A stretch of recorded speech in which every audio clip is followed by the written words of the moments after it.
I'm labelled UK's Mr. Shawshank, but also I'm a convicted contract killer. So the jury were told that there was a bag found in the boot of a car that was allegedly used in the murder. I'd gripped a Mossberg pump action inside of that bag. I was sent to prison. I was found guilty of killing Robert McGill. Absolutely mental, that. It just goes to show that anybody can be in your position. No, I had tears running down my cheek the first night I got banged up. I thought, what the fuck's going on here? I thought, what have I done to my family? Yeah. I tried to kill myself once. He's gone, he's taken a load of tablets in there, you better get in and fucking see him. Saved my life, really, but... When you're meeting people who would literally not think twice about killing you there and then, how does that make you feel? So, I've met some people in there who've been asked to kill me. There's 4 people come and told me they've been asked to kill me, and there's 100 grand put on my head. But when I think of prison, I don't think of people having parties in a cell like that.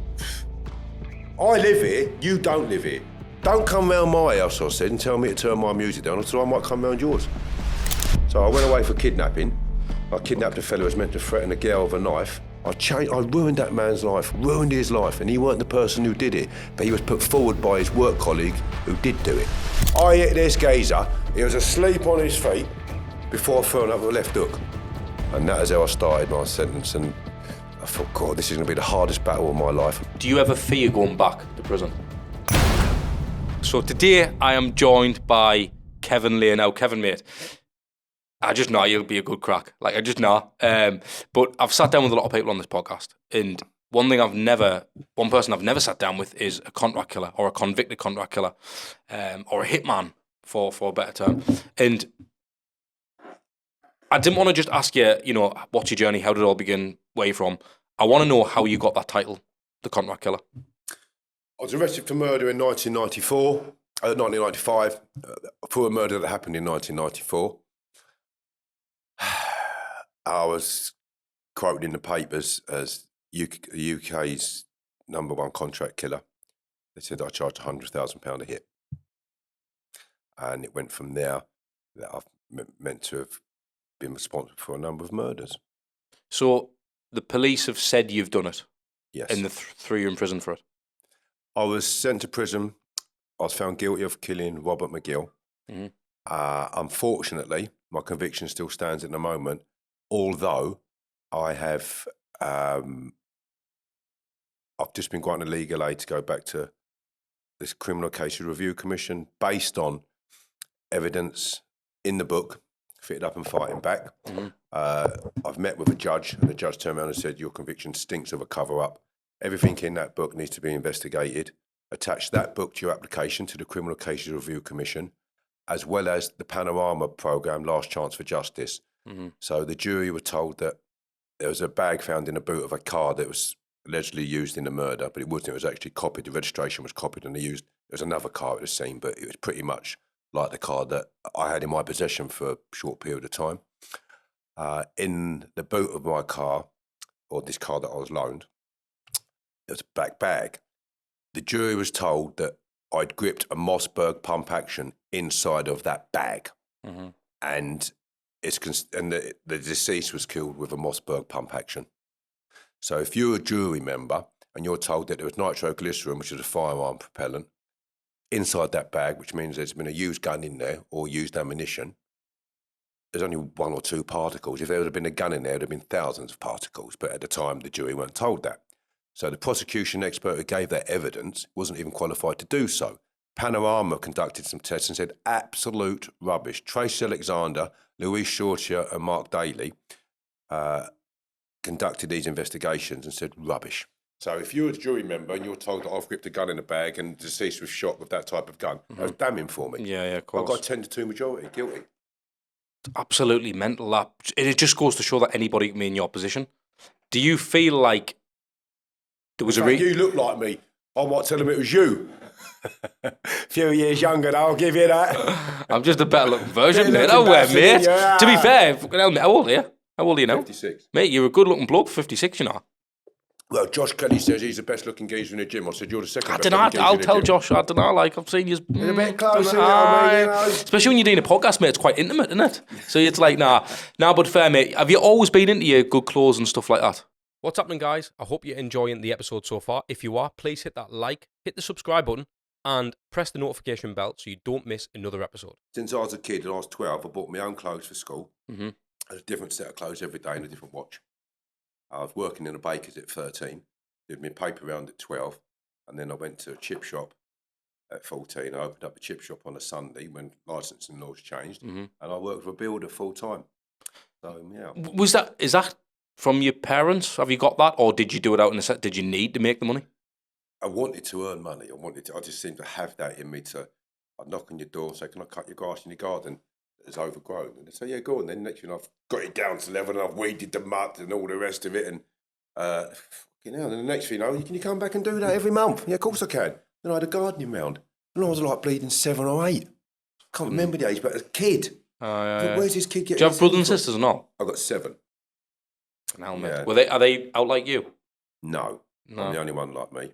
The only times they were like me is when we went to school looking like Starsky and Hutch in the knitted jumpers my mum used to make. Fucking hell, it was getting handed down as well. That's a fact. When you before that whole getting fitted up scenario kicked in, obviously did about 20 years behind the door. 24. All for that? No, 20 for the murder, and I did 22 for the murder. And then I did 2 for a kidnapping. You know what blows my mind, mate, right, is the fact that how you're so charismatic, full of life, laughing, having a pint, just not taking things too seriously. You've did 20 years, mate, for something you've not done. I went away very angry, Ed, so I've got to tell you, very angry. And then I realised that I needed to change because my personality isn't an angry person. I'm a people's person, and I love interacting with anybody. I don't care who you are, where you're from, what colour you are. But if you're nice, and that'll do for me. If you're good in that art, you'll do for me. Because there's a lot of people who are bad, and they're all different kinds of colours, yeah? But all I want is goodness. So I'm a people's person. I like to be happy. And Patrick Purcell says to me, don't change your personality because you become bitter. Make a life for yourself in prison. And I thought, you're absolutely right. I need to make the best life I can whilst I'm in it. But how long were you in there before you made that mindset? That was about 4 years, 4 years before I started changing, stopped hitting screws and fighting. Well, not fighting, I was always fighting in prison, but stopped having fights with prison staff. Can you remember the feeling of when you were in the dock and you were getting that sentence passed down to you? Absolutely. What was that like? Doom and gloom. I thought, because I knew that the police had got in the box and they told the judge that I'd committed other murders without a doubt. They said he was a gunman on this one, he was a gunman on that one, he's committed other murders, is what they told the judge. And they asked for 30 years to be imposed on me. I'm thinking, oh my God. So when the jury found me guilty, I turned to the jury and said, you've made a terrible mistake, I never did this. You've made a terrible mistake. And I looked at the judge and I said, how long have I got to do? He said, take him down, take him down. At that time, I thought it was going to say 30 years.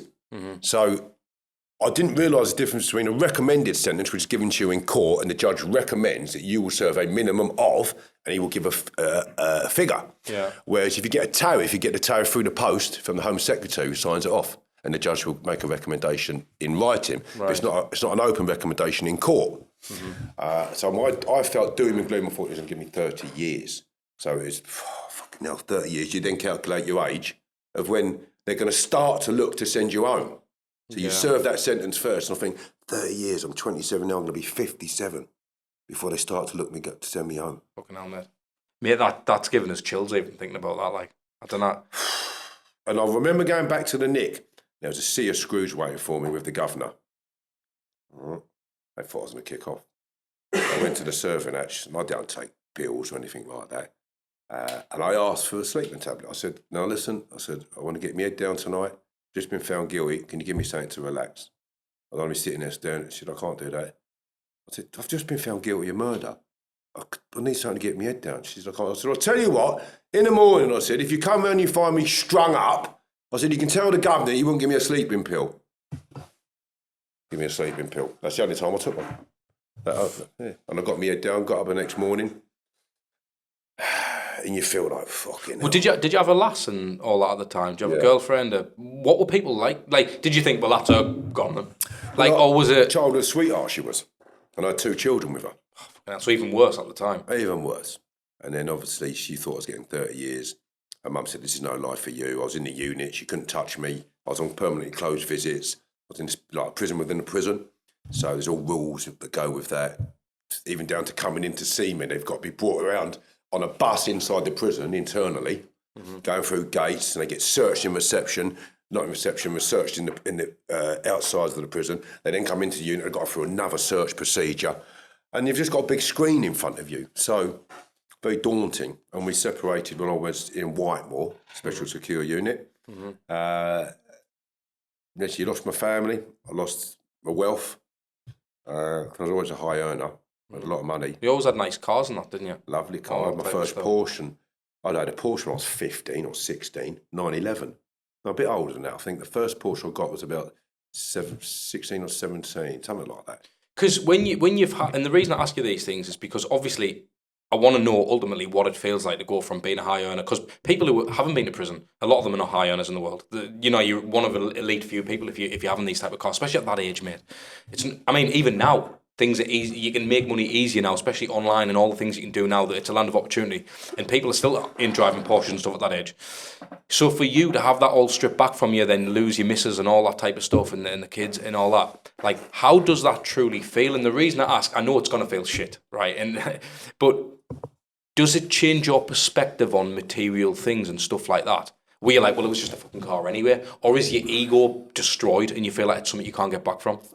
No, it wasn't, because if you've got that hunger for life. So when I got released, I went straight back at it, grafting, working my nuts off, and I wanted nice things. You've got that taste. I do believe in one life, live it. I've got a tattoo there, it says, Ollie, one life, live it. And make the best of the life you can whilst you're out here and enjoy it. So I do like nice things. I hope it's not been destroyed. I've always had that thirst. I like to enjoy life and enjoy the comforts of life. Could you always have a scrap when you were younger? Yeah. Because, like, I know you've been boxing that for years and stuff like that. But, again, 27 when you went down for that, 27 going into there, were you scared of that scenario? No. You weren't asked? No. And was that because you knew you could defend yourself? Yeah, well, I'd had a security company as a young man when I was 20. I was working the security doors at 18, places I weren't even old enough to go, in clubs in London where they asked me to go and work. So I was 11 stone 7, turning up looking like the manager. And then Dawn was saying, oh, can we work with Kevin? Can we work with Kevin? Because I was really fast. I could hit 2 people in front of me before they could get their hands up, which is why I used to do a lot of sparring with like the people I mentioned earlier, Andy Till and Matthew Tate. He was Bramwich's bodyguard. Carlos Chase, Bob Williams, fighting fireman, all people like that, simply because I kept coming forward here. And so I knew I could fight as a kid.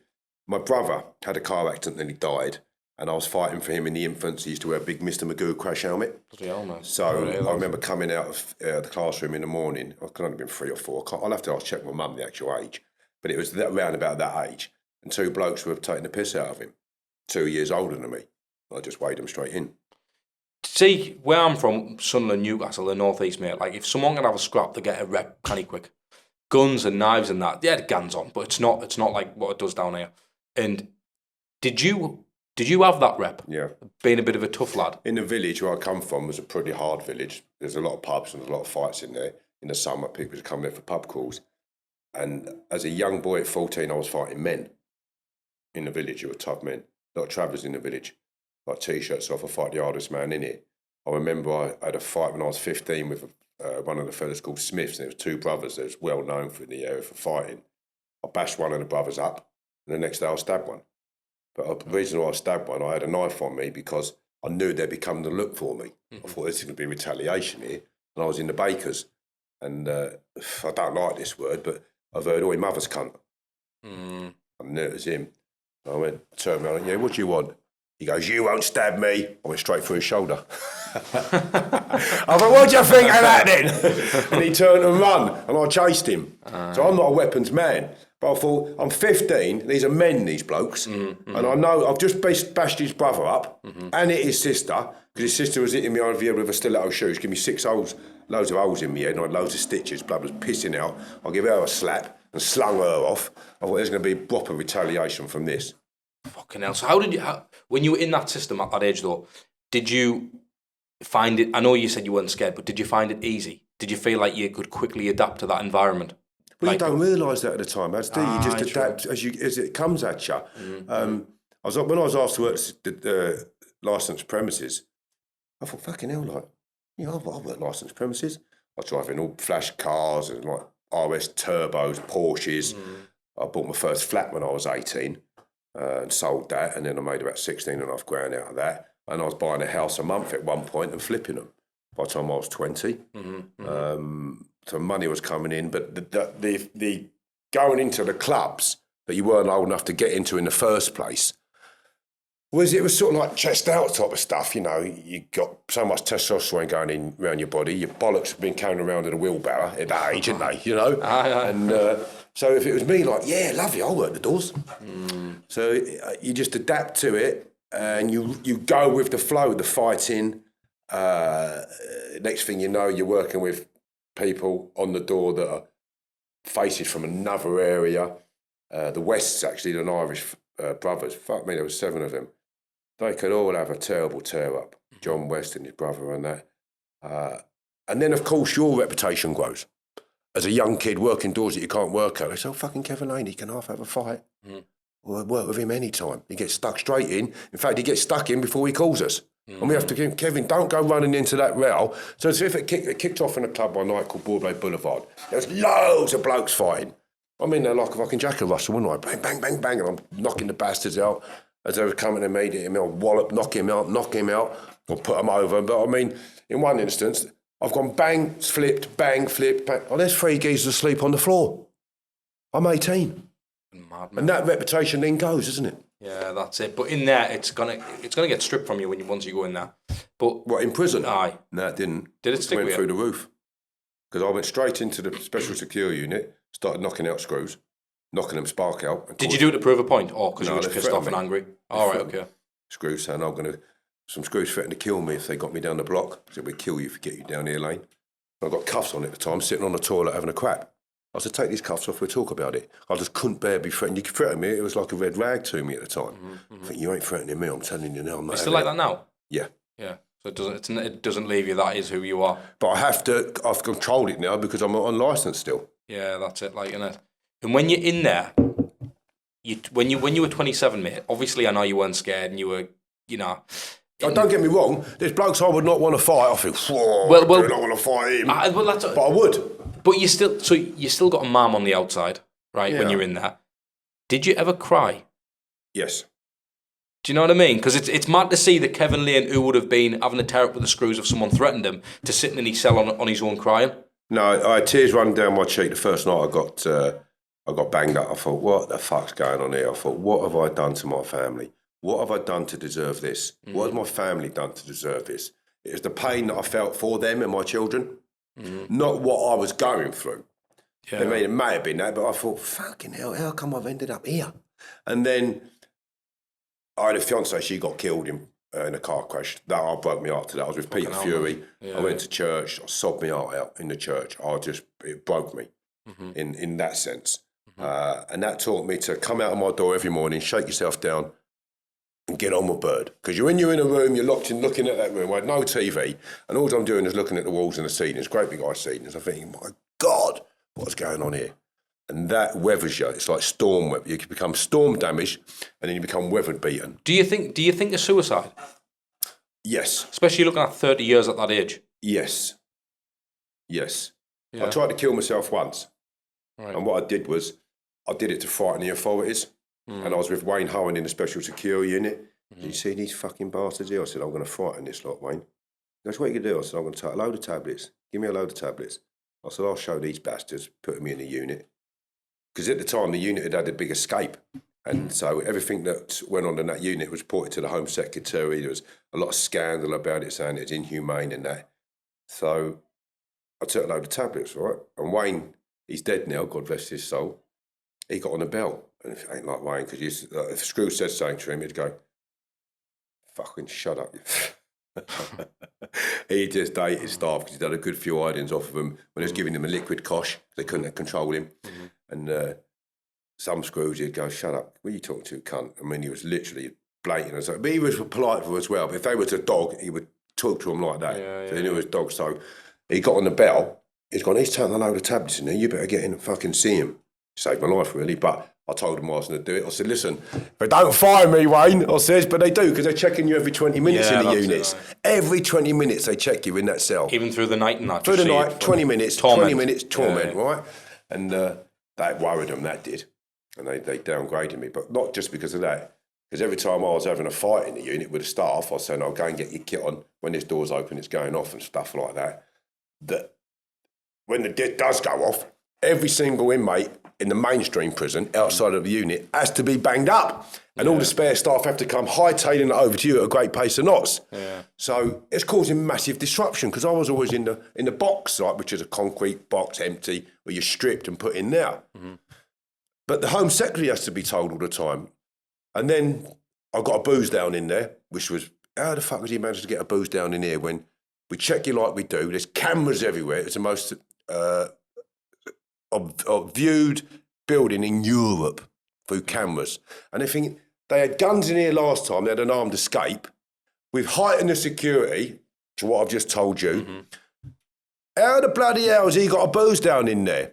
And I remember Brodie Clark, he was the governor, and he got done for the passport scandal with, can't remember the ex-governor, the ex-prime minister's name now, but he said to me, Kevin, he said, hold it down. I'll never forget it. I like Brodie Clark, I know he's proper man. I mean, I just sensed that he said, Kevin, hold it down, he said, because we can't build any more units, he says, and we can't keep you in here, basically, he was telling me. And they downgraded me and chucked me out because I was causing so much problems with them. And that is when I brought the Home Office into negotiation with me. Like, I knew that was causing them massive fucking problems. Yeah. And I was kicking off in there all the time. You were getting control, weren't you, in a way? I had them run ragged. I used to get on the bell and say, you know when two boxers are in the ring and the bell goes off? They went, yeah. I said, the bell's just gone off. Go and get your kit on. And go back to the cell, take my mum's knitted jumper off. I thought, come on, let's have it, you bastards. And they didn't like that because they think, whoa, he wants to fight us. Normally it's us coming in with shields and crash helmets. People think, oh, I used to go at them. And I was quite successful. Knocked a shield man out, shield hit the ceiling. They've had to pull him out with their feet and they're trading with me in the door. Bang, bang, bang, bang, bang, smashing me. Hit me with coshes with leather gloves and I'm standing there trading with them. My budgie's got out of the cage. I stopped fighting. Don't have a budgie, you fucking have a budgie. Fucking mad, mate, like... And so they got my budgie, they said, Kevin, Joey's all right, he's in the cage. And I'm on the floor being wrapped up. Fucking hell, mate. So, I know you can laugh about it now. Of course, at the time, I can't imagine how many times you'd be laughing at them scenarios. But what was there any moment in that whole scenario across the 20-year period, I'm assuming it would have happened earlier rather than later, but when something happened in prison, even if it didn't involve you, that fucking woke you, where you were like, shit, like, this is a bad place. I can't be in here anymore. Like, well, I knew it was a bad place because I was seeing some atrocious things when the Islamic terrorists came into the system. The IRA terrorists, and there was a different type of terrorist. There was at war with the English government, and they said, look, if we wanted to kill innocent people, we'd plant a bomb in a football ground. All our bombs, are notified. We notify the authorities, and we put a bomb there. They let the bombs go off to get propaganda against us. And it made sense, because I've met these IRA terrorists, and they were decent, white-collar, say, university graduates and such like that.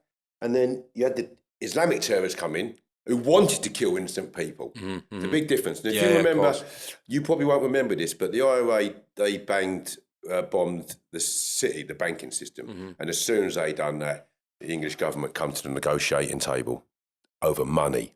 That's a fact, okay? And the Good Friday Agreement came in.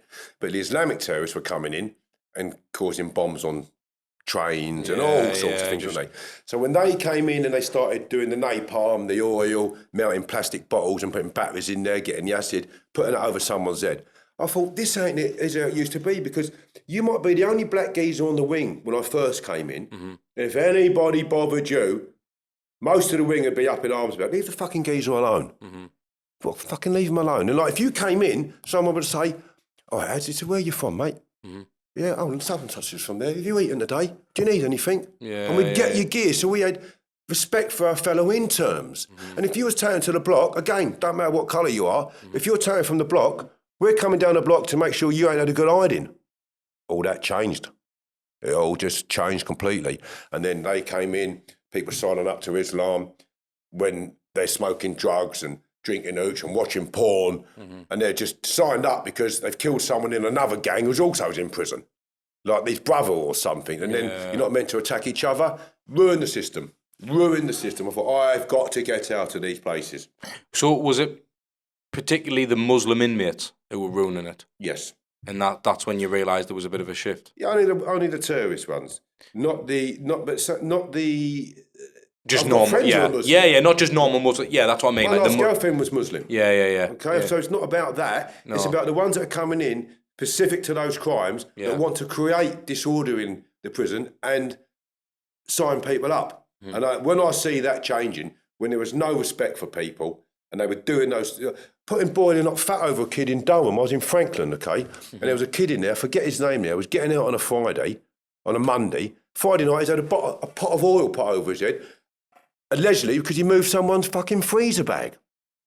Wallop. Fucking hell, mate. Freezer bag or a pot in the kitchen he moved, right? And that's what happened to him, and he was no violent, he weren't violent.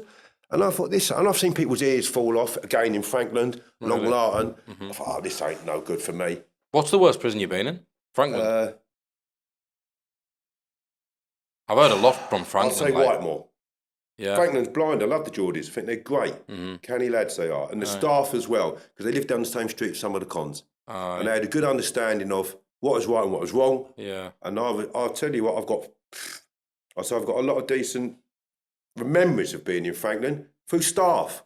They were proper decent people. How long were you in there for? I did 4 years in the end, but I settled in Franklin. I couldn't settle anywhere. I mean, I had 18 moves in 4 years. There was some dodge pots in Franklin, though, weren't there?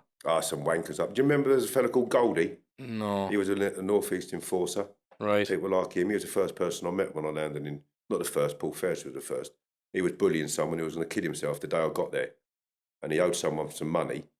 And I was in a block with someone. I'd had a fight with two brothers, the Kendalls. I'd been sent on a lay down to Belmarsh, to cooling off period, they call it. I thought, hold on a minute, them two's attacked me and I got done for using too much force to defend myself. I then go to Franklin, where this Goldie is.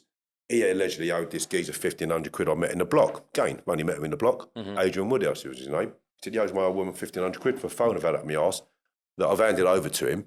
He ain't paid. So I've gone up there and this Goldie comes out of the kitchen. He says, "Well, hey, Kevin, lad, my name's Goldie." I thought, there's only one redhead Goldie that I know of. You've got to be the geezer that owes Adrian 1,500 quid. He said, "I've cooked you a bit of scran here." I said, "Don't fucking talk to me." I said, "You owe my mate 1,500 quid." I said, "If you don't pay him, I'm going to punch your face in down the gym tomorrow. Now, fuck off." Fucking hell, man. And the staff are sitting there, because on my record it says, Yeah. "Don't tell Lane Black is white. He will use extreme violence, and if he says he's going to do something, he would do it. He's good for the wing, he's good for morale, he don't suffer fools easily. Lane drinks, manage him." So I was in negotiation with the Home Office. And I used to have great parties everywhere. Because that's the thing, I've seen bits and bobs about you where you're having these parties and you're getting the hooch on the gun and everyone's having a good time. It looks like there's loads of you in one cell. Like, when I think, not that I've never been to prison, but when I think of prison, I don't think of people having parties in a cell like that. Oh, the best parties you could ever imagine. So how do you kind of do that? Like, is that allowed? Is that a thing that's... It's not allowed, no. So how do you get away with it? Do the screws just kind of leave... Actually, do you know what? They're being all right. Funny, Kevin. Yeah, that's right. Yeah. And I weren't, They're not actually causing bother, like, let them crack on. I had proper parties. I mean, all about, you'd dress up. You couldn't come into my party unless you was invited. You would never knock on my door and ask to come in. That's fact. It's the rules of the prison system in a high security estate. And the staff said, "It's only Kevin. Kevin's on the piss again." But I came out of the units with that Lane drinks, manage him.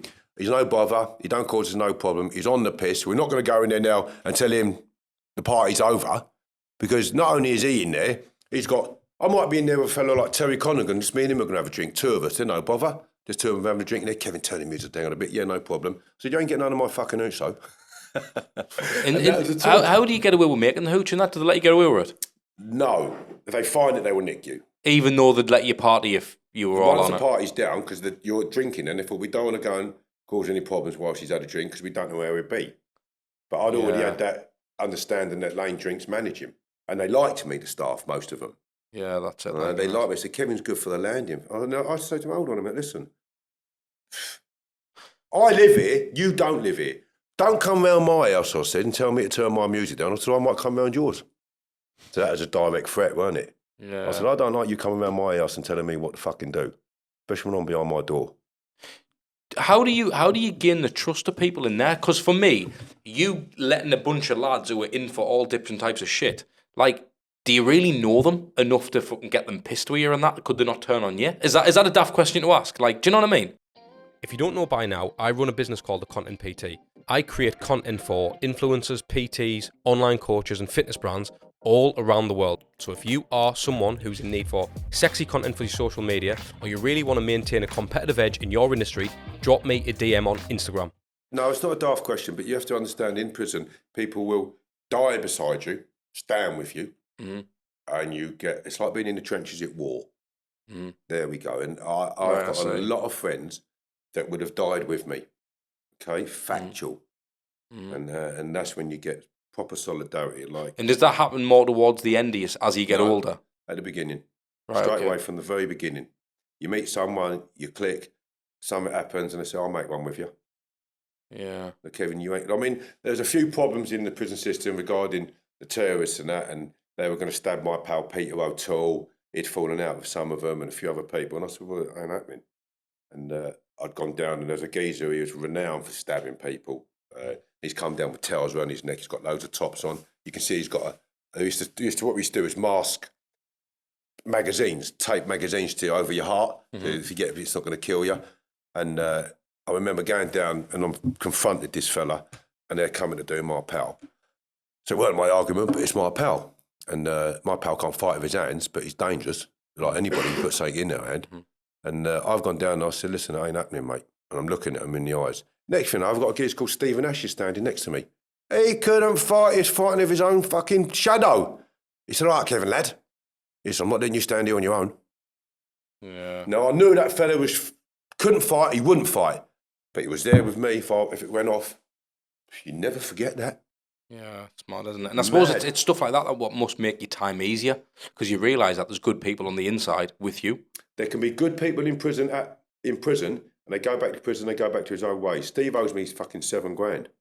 I put him into, he come down to here, and he needed a job. I sent him to a taxi firm to get a job. I said, get a firm, I put him in a flat and all. Put him in a flat. He ended up getting some weed off of one of the drivers, and then knocked the driver for the weed who came to me. I said to you, give him a job, not give him fucking drugs. Big difference. I said, no, I owe you that money. Well, you put him into a scheme. I said, yeah, to give him a job as a taxi driver. Which so they change when they come out. But I like Steve. And what's it like when you meet these fucking proper dodge pots? Like, you know, not the fucking beast, not them idiots, but I mean like people like, you know, like the notorious guys who've done some really bad shit and you come up against them. Do you just see them? Because it's funny, because again, Anna, obviously, well, you're innocent. That's right? Exactly right. So for you, it's even fucking worse because you're not really that guy. Like, you're not a killer. Do you know what I mean? So like, because and again, this could be me. I said it actually a guest earlier on a date. I trust people fucking like that. Yeah, I do. I do. I'm a fucking sucker for that. Yeah. And like, I know, like, mate, you could have been anyone to me. I've never met you before. All I know is you've done 20 years behind the. So, is it daft me just meeting up and having that conversation? But I just know that I'd be sound. He seems sound. But I get that, and I quickly trust people. In prison, that would be probably a bad mindset to have. Because then the next thing you know, fucking you know what I mean? So very bad mindset. When you come up against people who've actually done stuff when you haven't, not that doesn't mean you can't hold your own on out like that, but when you're meeting people who would literally not think twice about killing you there and then, how does that make you feel? Are you like, well, actually, I wouldn't fucking kill you, but he would kill me? Like, do you know what I mean? So I've met some people in there who've been asked to kill me, and they used to come. There was 4 people come and told me they've been asked to kill me, and there's $100,000 put on my head. Yeah, $50,000 up front, $50,000 when it's done. Fucking hell, in there. And one of them, he'll be looking at me. I remember his name's David Beaver, and he was asked to kill me, and he shot the old Bill up in Leeds or somewhere, didn't he? Right. And then he tried to cut a prison officer's head off in Long Lartin. Oh, he's dangerous, Dave. And he looks at you, and you know he's looking, and he's thinking, he says, Kevin, he said, I've been asked to kill you. He said, but I like you. He said, and I don't want to fall out of you. He said, I've come in to tell you in case you find out, and then you think I'm plotting against you, and, you know, I don't want to fall out of you. And I thought, well, I said, well, thanks for telling me, Dave. But I knew he was, when he looks at you, you know there's death in his eyes. Yeah. Can you tell when someone's truly bad? Dangerous is what I would say. Dangerous. He is extremely dangerous, Dave. Is it the eyes? Is that what you look at? Not just the eyes. Some people are you can just look and you just know that person is extremely dangerous. How has it been for you? Because obviously having that contract killer brand attached to your name, right? Which would do my fucking head in if I was innocent. But for you to have lived that life and it's become your people, it's a stigma, if you like. Do you find that it's hard for people to trust you now? No, not at all. I get invited to the most beautiful of places and the most beautiful of people. I go to I haven't been to the theatre with Julie Christie and Duncan Campbell now for some 3 or 4 years, I expect. But Julie Christie was an Oscar winner, voted top 10 in the world for beauty and fashion. Duncan Campbell, the leading journalist in this country at one time, criminal journalist, and people of that ilk, like Brendan Kerr owns Keltway, largest demolition company in the country, in fact, in the world, I think. I get invited to. I was offered membership in the Embassy Club, in the Arts Club as well. I mean, there's all MPs and politicians in there. So I get invited to the best of places that if people were concerned about me, would never invite me. Okay, then, so if I spin that the other way around, why do people invite you? Because they like me. It's because I'm good company and I mean no harm. I don't... Is it just because you know them anyway? Or do they know you because of your story? But bit of both. I get introduced to people, introduced to people, should I say, and then they meet you and they go, I want to meet Kevin. So people always say, oh, Kevin, you got to meet Kevin. He's lovely. He's a right laugh. He's good company. They say, what, the fucking contract killer? I go, yeah, fucking he's innocent. Oh, but he was Andy before he went to prison. Yeah, that's right, he was Andy. But meet him. They say, oh, he's lovely.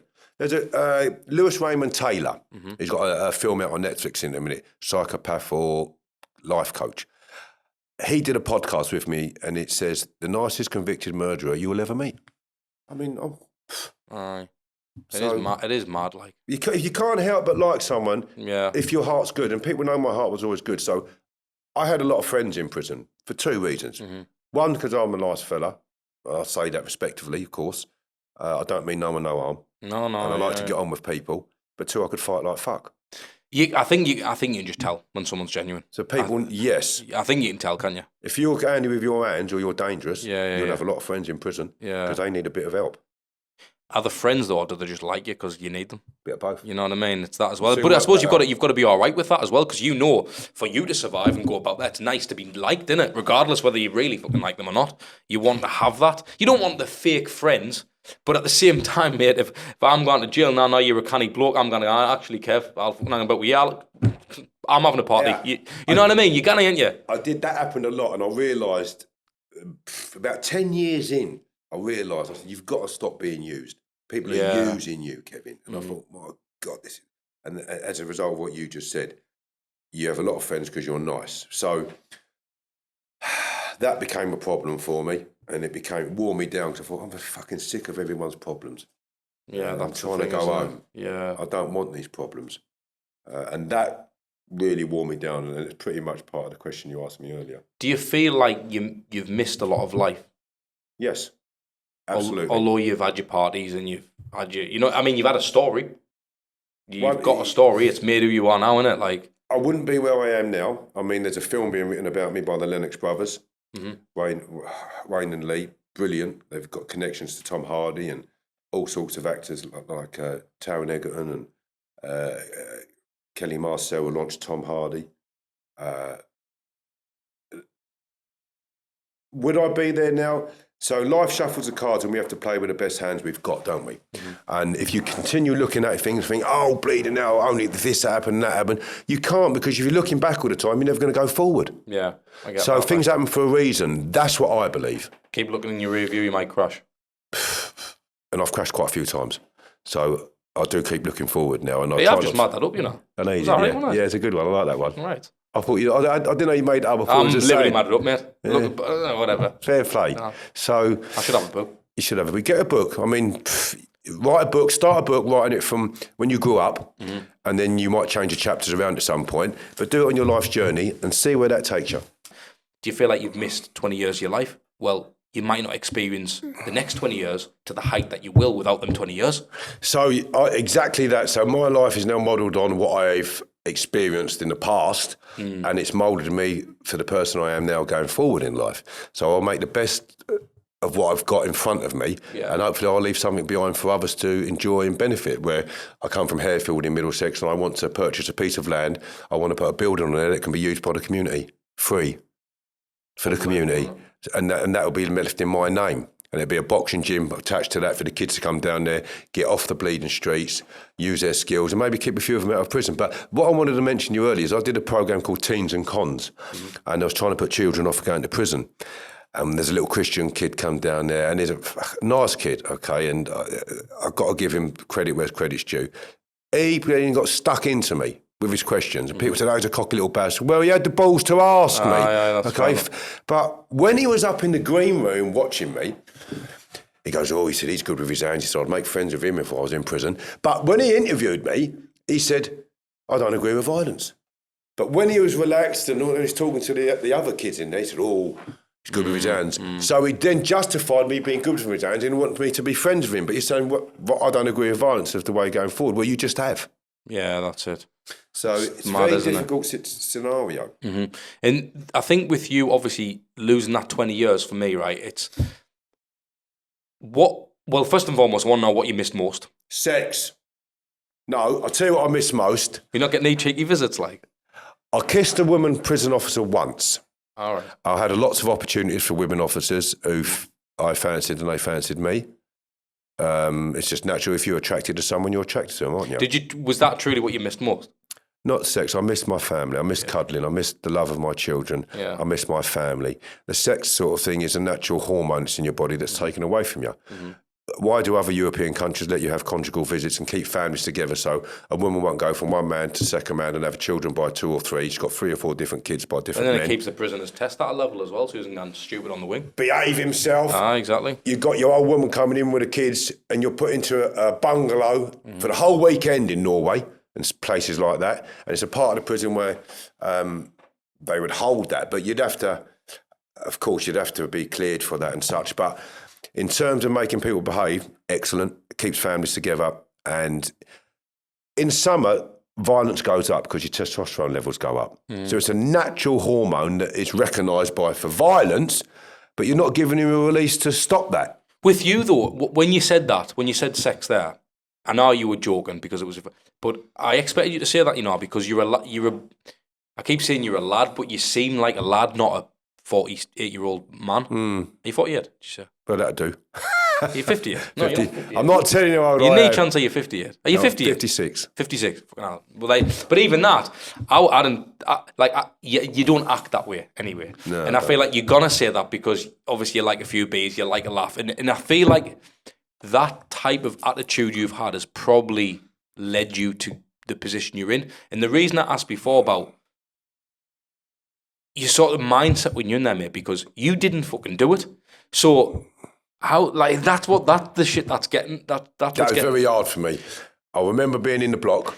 I just knocked a geezer out in the special secure unit. I didn't cut across you. I said, you had to... No. So the IOA boys and Andy Russell, he flew a helicopter into Gartree, landed it and got Johnny Kendall out, actually, the fellow I mentioned earlier. And another fellow, he got out. I haven't got his permission to mention him, but... So, what was we talking about? So I've just lost my pattern of thought there. About the fact that you were innocent? Yeah, so they told me there was a grass in the special secure unit. His name was Simon Bowman, he was from Sunderland. He's since been killed and chopped his hands and all the rest of it by his co-defendant. He sent a fake bomb to his wife, but he's also a known informer, grassing on people. He was a block cleaner at the time. All block cleaners at the time were grasses or nonces. It's changed around now. People get the job in the block who was off a normal location. But at the time when I went in, they were grasses and wrong-uns. So they said, he's a wrong-un, Kevin, he's in the unit. I thought, well, I'm not having that. I've just been sent away by a fucking wrong-un, fitted me up. It's all in my book. Excuse me. So I landed there and I was met by 3 Alsatians, loads of screws in the reception area like this. And they was waiting for me to kick off, but I didn't kick off. A little screw called Pebbles put a stop to that. And I've gone into the unit and they had everybody banged up when I came in. So they they wanted it that way. The door opened. This geezer came walking down, and he's doing this. He's walking towards me, right? And he had a Geordie accent, or Sunderland accent. He's a Mackham, wasn't he? Is it Mackham? Middle, right. Yeah. So I thought, there's only one geezer in here, and that's the grass. I went straight over him. I was doing 1,000 press-ups a fucking day at a time. This is something I said to Josh.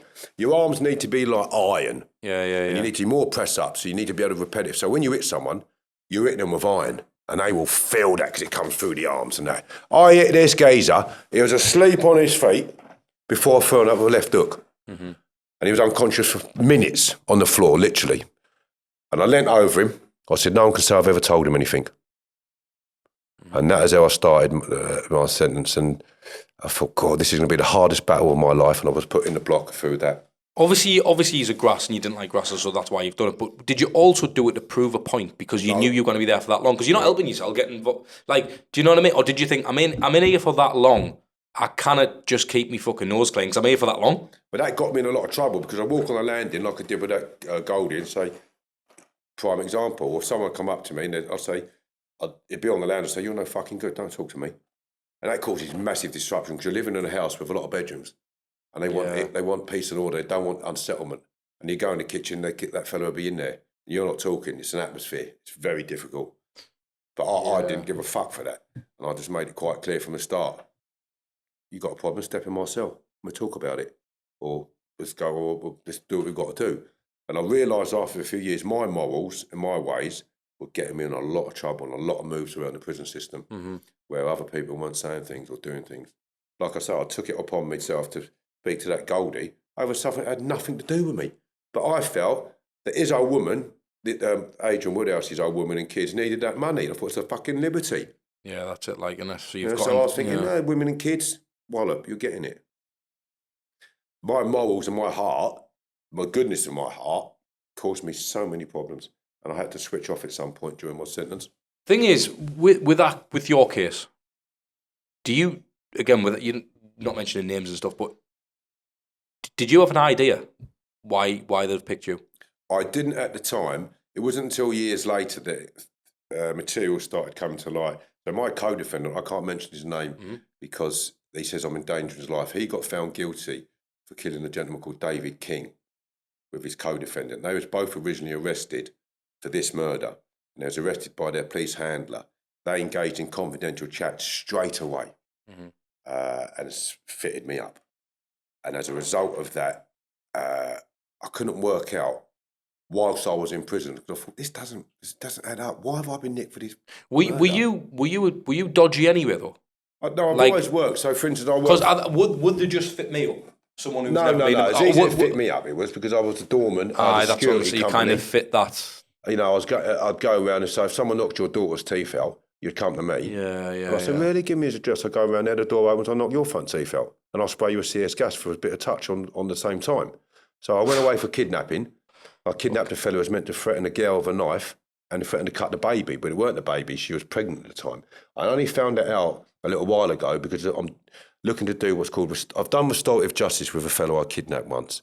And is that where you reach out to the victim? It's the best thing I've ever done. I ruined that man's life, Will. Ruined his life. And he weren't the person who did it, but he was put forward by his work colleague who did do it. And as a result, I took him away and I did some terrible things to him. Meeting that man has changed me so much. And I'm championing restorative justice. Channel 4 looking to do a documentary, hopefully with me and Will. And it will show for the journey that I ruined his life. But that's what I want to ask you. I know, and it's fucking bad you're doing that. Of course it is, mate. That's like, I can't even, there's no word to describe that, mate. It's fucking terrible. But did it change you, or were you never a bad person anyway? Like, never been a bad person. Just so when you were doing the things you did, right? Were you thinking you shouldn't be doing them? No. So you were happy to just carry out them acts? Okay, so you're a bit of an arsehole at the time. If I can say that when I've had another pint. No, but you know what I mean. That's me. I'm being genuine. Like, mate, like if I knew there was a fella running around just fucking kidnapping people and doing all types of shit, and they weren't really doing. No, but you're talking from a perspective in Newcastle. You got people up there taking people away because they were strong arming it. Yeah, I get what you're saying. It's different type of things. So if there was a right arseheads in your area, and he's a right arsehole. And you'd have an old lady go, oh, it couldn't have happened to a better person. Got me? Yeah, and say, oh, yeah, well done, Kevin. Things like that. Yeah. So I didn't take away anybody who didn't deserve it, apart from Will, but that was a mistake, like I say. I've taken 2 people away in the past that didn't deserve it, and I'm sad for that and regret it. Everybody else deserved it. I know you said when you obviously go into these events and things like that, you're invited on. Have you struggled with relationships at all? Even from your side, I don't mean people trusting you. Do you try and be like, no, what's your game? Like, for instance, coming on this podcast, you don't know who I am. You didn't know my angle. I could have been a fucking right dickhead. I could have had do you know what I mean? Like an agenda or whatever. Like, do you try and vet the people who you work with? Are you actually yeah. Because I think it's really important because for me, like, because I'm the same. Again, what I said to you earlier on, mate, I trust people all the time. And out of the two of us, you're the one who's the contract killer. And I'm coming to you. Do you know what I mean? And I do that because I think you, like, the stuff I've saw about you, I think you come across like a fucking genuine bloke. Well, thank you, because I am. Do you know what I mean? And no, but I can feel that. That's what I mean. And I'm not just saying it for I didn't need to say that. Thank you. And that's what I feel like. Like, in the Northeast, we always say people in the Northeast, mate, fucking salt the earth, other than the fucking grass, of course.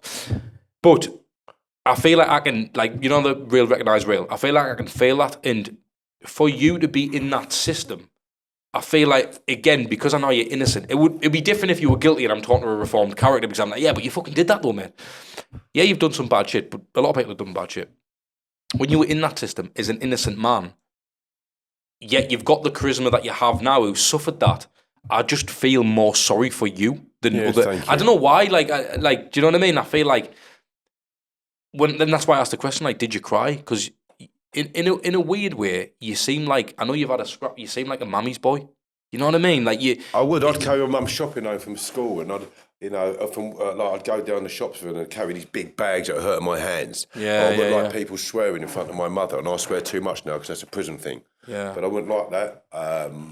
Open doors for women, did that all the time, and stuff like that. I believe I'd stand up on the train and let a lady sit down when I was on crutches. Things like that, mad. Some of the things, and like I know you don't mind the name that has been sort of the stigma that's been attached to you because ultimately you've been convicted of it until it's overturned, which I'm sure it will get. It will be.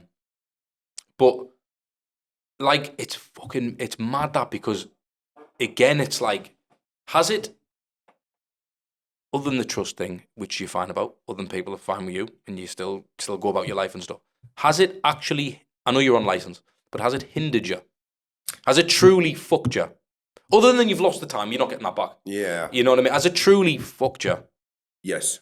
Yeah? In what sense? In some ways where I had a contract where I was doing between £60,000 and £100,000 a month on property maintenance.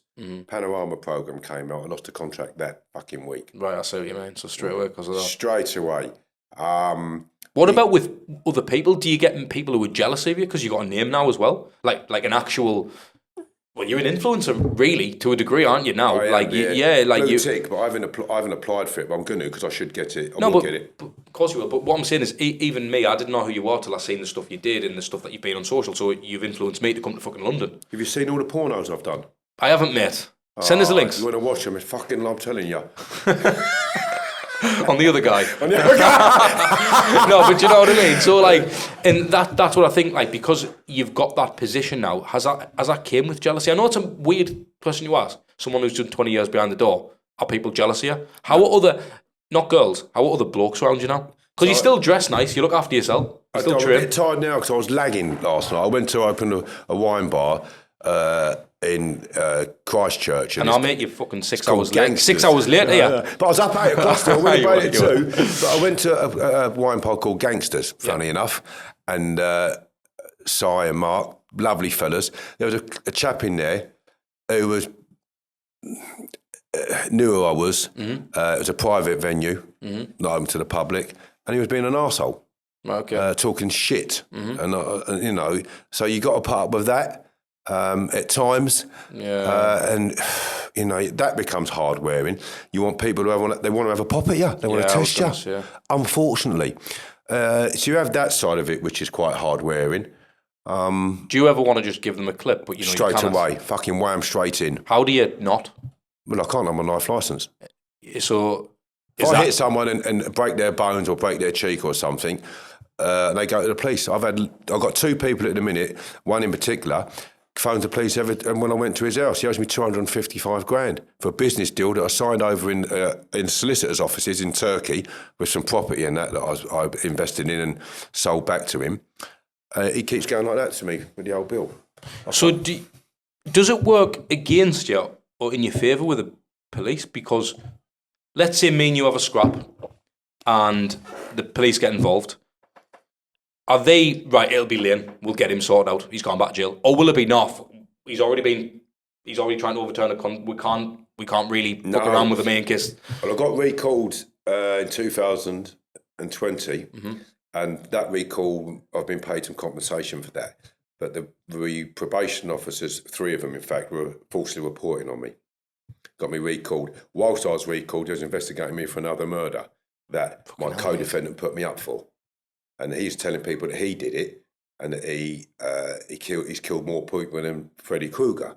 So that's well known in the prison system. And I actually, there's stuff about that I am aware of that it definitely wasn't me at the scene. And the CD fit shows it wasn't me at the scene. And I know a person that was chased from that scene, allegedly, a few weeks before and dropped a gun. He don't look like me and he looks like the CD fit. So now he's dead. They're now trying to say it's me. But they're only trying to say it's me because my co-defendants told them that I done it, which is a load of bollocks. However, they want to clean the slate up. You've heard that before, to clear the books up, should we say. So that becomes difficult. But the police, I find, some respect me for it. So it's terrible miscarriage of justice. It should never have happened. I've had police officers come forward and say he's innocent. We know he's innocent. Do you ever fear going back to prison? Yes. Do you think that might happen? Keeps me on the straight and narrow. Stops me going around someone's house or going through his front door at 3 o'clock in the morning with a sledgehammer. Do you know if the slate was clean now? Yeah. Right? Yeah. Fresh start. Yeah. You treat like anybody else. Yeah. Would you try and get revenge on people and stuff? Yes. Would you? Yes. Yeah. Definitely. Or can you come down the gym and we'll have a straightener? But I can't do that. And also the fact you have to think that's a heavily entrenched view. And it's not the way to go forward in society also, because where you're going in a merry-go-round, you're going to keep going around in that circles. So although you have those feelings, like you would have that feeling, it's whether you control it or not. And there's a big difference. You've been able to control it and think, well, everyone has that feeling and say, well, I wish I could do something about it, but you don't. That's the difference now. That's the difference. And it's a big difference, because I'm glad I'm like that now. Because I'd have a whole wealth of problems if I was doing that type of stuff. I don't want that anymore. I want to lead my life and be happy around decent people. And living that life and being happy obviously comes with the film you've mentioned, the book that you've got there on the table. What's your plans with the book? What do you want to do with that? Is that to make money? Is it to help you overturn your conviction? Yes. I wrote this book to overturn my conviction. And it was told me, Joel Benathan, QC, is now a judge, said, you need to write a book about this. And it's 4.5 on Amazon. It was more than that. You always get a few haters, don't you? But I wrote that book. I don't make money on it. I donate to 4 charities. I haven't got any books left to bleed and sell now because I've sold 2,000 books. Amazon, you can get it on Amazon, and it's pay per print, the print per purchase, should I say. So it wasn't written to make money. But from that's now come, like I say, a film by the Lennox brothers. And it's catapulted me, in a sense, into other areas where guest speakers, I get invited to places.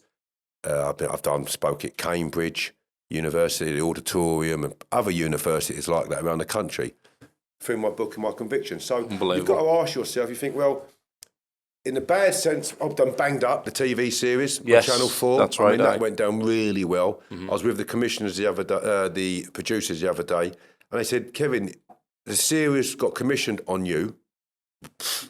I'm flabbergasted, but I'm not very good with that type of stuff. Like, they said, but it got commissioned straight away on you by 3 commissioners when they see some footage that you did. And then the TV series, it wasn't made by me because there's a lot of good lads in there, but collectively, I brought some ingredients to the table to help that cake rise very well. And so did the other lads. So together as a team, we made an excellent series there. But what do you want to do though going forward? Well, from the Banged Up series, there's other things coming to light now. I've been I was asked to appear in a film a little while ago. I've been asked twice actually in the last 6 months for 2 films. I might do that. I've had nearly 400 requests off LinkedIn in the last 3 to 4 weeks. Paramount Pictures and Sony Pictures viewed my profile last week. Fucking mental, isn't it? Loads of film directors, script writers. Bang, bang. If I pulled my phone up now and put it's all LinkedIn. It's like something's waiting to happen for you, isn't it? I'll get my conviction overturned. I'm going to go back to the Criminal Case Review Commission. I feel very strong that my conviction is going to be overturned. When will that happen? Well, they've got to review the case and review the evidence, but I believe there's a law called Pendleton that's been superseded by another point of law now.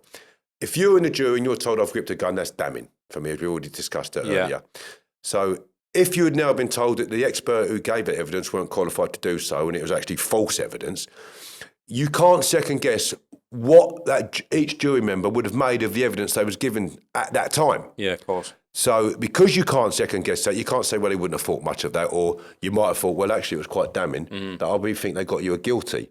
I think based on that, my conviction's going to be squashed. But also, facts in the book about police investigations that were conducted by the police force that investigated me. They hired retired police officers to come out of retirement to conduct the investigation. They went into some boxes where some material was meant to be stored. 20 days after getting into them boxes, they went back to the Crown Prosecution Service and told the Crown Prosecution Service there's a conflict of interest. They know the officers involved in this case. Well, they knew that at the beginning when they was asked to investigate the case. That shows a cover-up. And also they've then done that to the paperwork where it was stored. But there's another investigation in my case called Operation Cactus. The same police force again, Hertfordshire Police Force, conducted that investigation themselves. The officers that worked for Hertfordshire Police Force were refused access to all the papers in the case, well, the sensitive papers in the case, and the investigating officers in my conviction refused to be interviewed. So you've got the Chief Constable of Police of Hertfordshire. He's ordered an investigation, but then his own officers are refusing to participate in that. I mean, that's corrupt to the core, is it not? Yeah, that's and what that's I mean. factual. Well, what does it look like for you if everything goes your way? I'm going to buy an island in Argentina. Well, is that how it works? Is it a massive payout? Well, a miscarriage of justice isn't an unsafe Because I know a conviction. kid, he's actually here today, who did the 22 years on death row. Did he? He's just like that. I'm going to say him in a second now. Fair So, play and to he him. got exonerated after 22 years. Mate, he only got like 600 grand or something. So, Say, what the fuck's that? where's that, in America or England? In America. Right, so 10 years in London, it was £500,000. Over that, it was £1 million, but they take bed and board off you. But apparently, that's now been lifted. The figures now are looking to change. It's not about so much the money. I make money. I'm a money getter. Well, I've had 2 of the hardest years of my life. I have to tell you that recently. Yeah. The Fair hardest enough. years in terms of I'm equity rich, cash poor.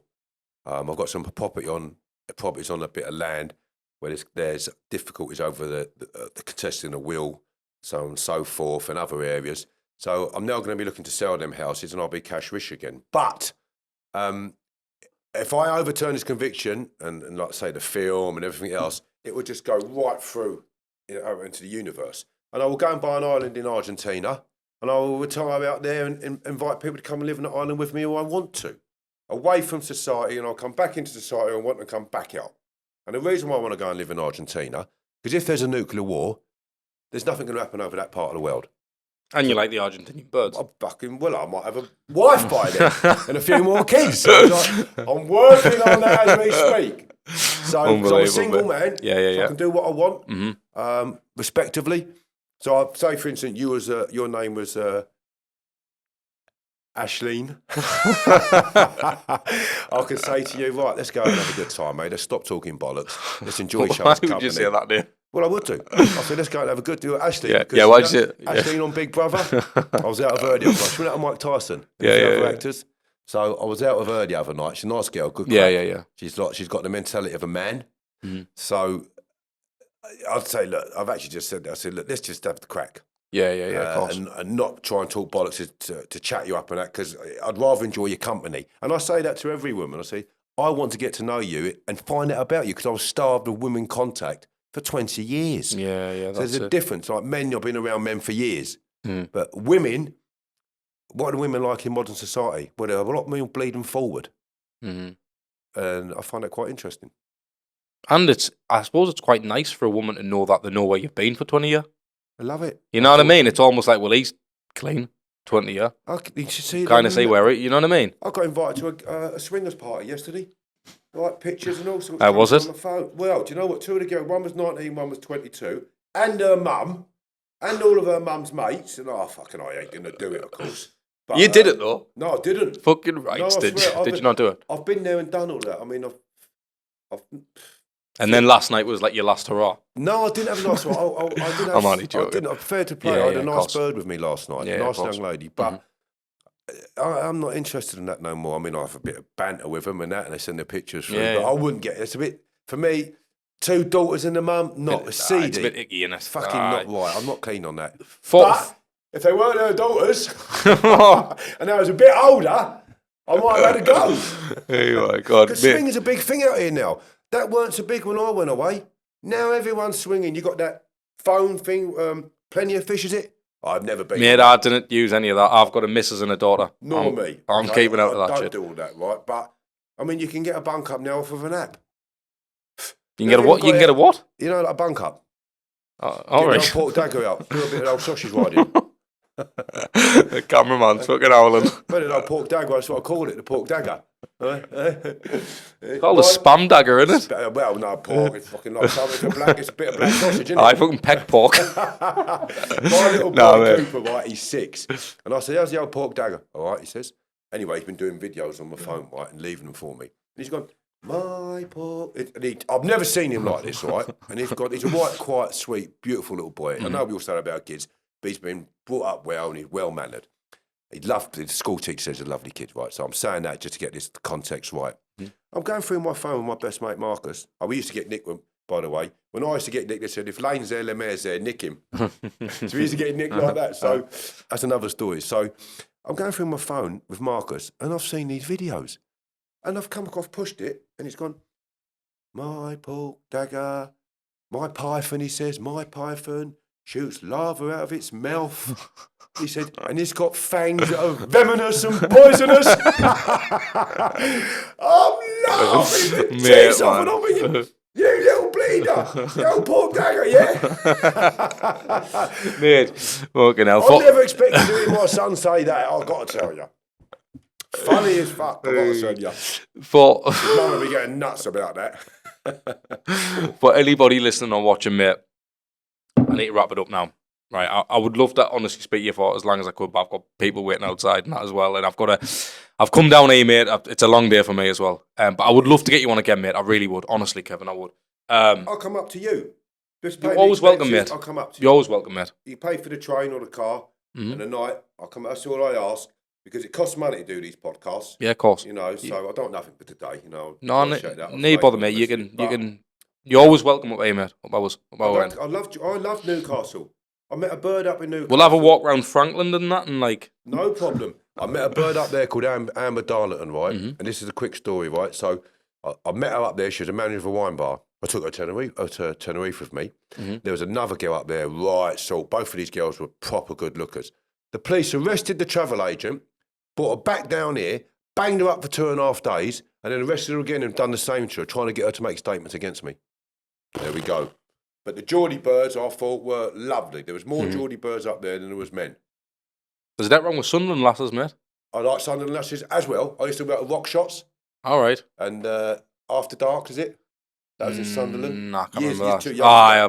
So I was going, I loved the girls. Leaf, do you know Leaf? There's a shop called Leaf. It's still open now, and it's Steve Rafe's cousin or power. That'll be Newcastle, that. Newcastle. That's It's a Newcastle. posh shop for clothes.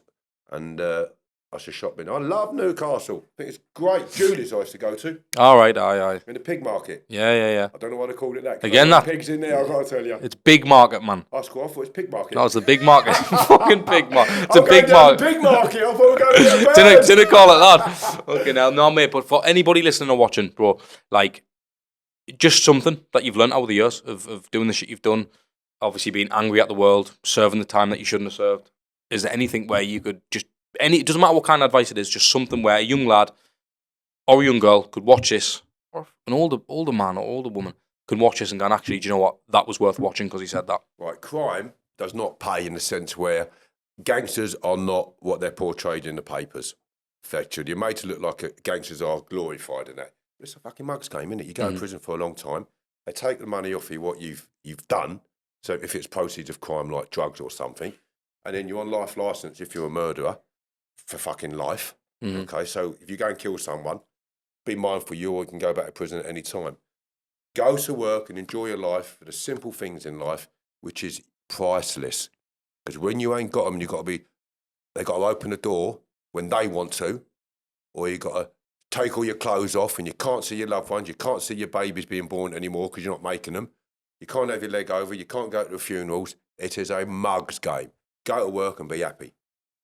Thank you for your time, Kevin. You're welcome. Honestly, mate, legend. Welcome.